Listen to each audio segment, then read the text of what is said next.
ఆరోగ్యమైన అనారోగ్యమైన తల్లి నుంచే బిడ్డకు సంక్రమిస్తుంది. గర్భంలో బిడ్డ ఆరోగ్యంగా ఎదగాలి అంటే తల్లి కూడా తన ఆరోగ్యాన్ని భద్రంగా కాపాడుకోవాలి. పుట్టబోయే బిడ్డ ఆరోగ్యం కోసం గర్భం దాల్చినప్పటి నుంచే తగిన జాగ్రత్తలు తీసుకోవాలి. ముఖ్యంగా ఆహారం విషయంలో మరింత శ్రద్ధ తీసుకోవాలి. ఆకుకూరలు, పండ్లు, కూరగాయలతో పాటు అన్ని పోషకాహార విలువలతో కూడిన సమతులాహారాన్ని తీసుకోవాలని చెబుతారు పోషకాహార నిపుణులు.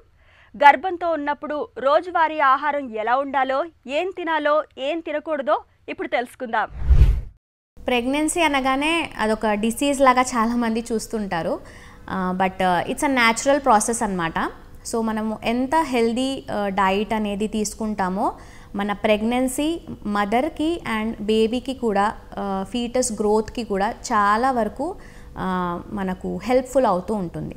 సో 3 డిఫరెంట్ స్టేజెస్లో మనకు ప్రెగ్నెన్సీ అంటే ఫస్ట్ ట్రైమిస్టర్ అంటే first 3 months, first trimester, second trimester and third ట్రైమిస్టర్లో డిఫరెంట్ స్టేజెస్లో మనకు డిఫరెంట్ గ్రోత్ అనేది, బేబీ గ్రోత్ అనేది అండ్ మదర్లో కూడా చేంజెస్ ఉంటాయి. కాబట్టి ఈ స్టేజెస్లో కనుక మనము ఆ గ్రోత్ని తగ్గట్టు మనము ఫుడ్ ఆర్ న్యూట్రియంట్స్ కనుక ఇంక్లూడ్ చేసుకుంటే బేబీ గ్రోత్తో పాటు even mother health and mother energy levels కూడా మనం చాలా వరకు జాగ్రత్తగా చూసుకోవచ్చు. ఎలా అంటే ప్రోటీన్ అనేది ప్రతి ఒక్క స్టేజ్ ఆఫ్ డెవలప్మెంట్లో మనకు చాలా హెల్ప్ఫుల్ అవుతూ ఉంటుంది. ప్రోటీన్ అనగానే నాన్ వెజిటేరియన్ ఉన్న వాళ్ళైతే ఎగ్స్, చికెన్, ఫిష్ ఇలాంటివి తీసుకోవచ్చు. పాల పదార్థాల్లో కూడా మనకు ప్రోటీన్ ఉంటుంది. వెజిటేరియన్స్కి అయితే పప్పులు కానివ్వండి, చిరుధాన్యాలు కానివ్వండి, అంటే మిల్లెట్స్ ఆర్ హోల్ గ్రెయిన్స్, లేదు అంటే ఈవెన్ పప్పులు, పెసర్లు, శనగలు, బొబ్బర్లు ఇలాంటివి అయితే మనకు మంచి ప్రోటీన్ అనేది ఉంటుంది.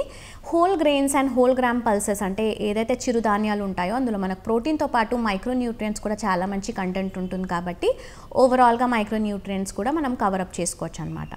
మెయిన్గా ఫస్ట్ 3 మంత్స్లో ఏంటంటే ఫోలిక్ యాసిడ్ ఎక్కువగా తీసుకోవడము ఇంపార్టెంట్. కాబట్టి ఈ ఫోలిక్ యాసిడ్ అంటే మనకు ఆకుకూరల్లో ఉంటుంది. సో రెగ్యులర్ బేసిస్లో కనుక ఆకుకూరలు ఇంక్లూడ్ చేసుకుంటే బేబీది నర్వస్ సిస్టమ్ డెవలప్మెంట్ అనేది ప్రాపర్గా జరుగుతుంది.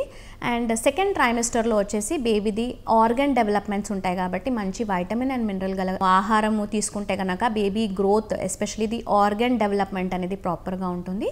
నెక్స్ట్ లాస్ట్ 3 మంత్స్లో బేబీ వెయిట్ గెయిన్ అనేది అవుతూ ఉంటుంది. కాబట్టి ఇందులో కూడా మనం మంచి ప్రోటీన్తో పాటు మంచి క్యాలరీస్ ఉన్నగల ఫుడ్స్ తీసుకుంటే కనుక ఓవరాల్గా మదర్ కూడా ఎనర్జీ లెవెల్స్ మెయింటైన్ చేసుకోవచ్చు. At the same time fetal development కూడా ప్రాపర్గా జరుగుతుంది.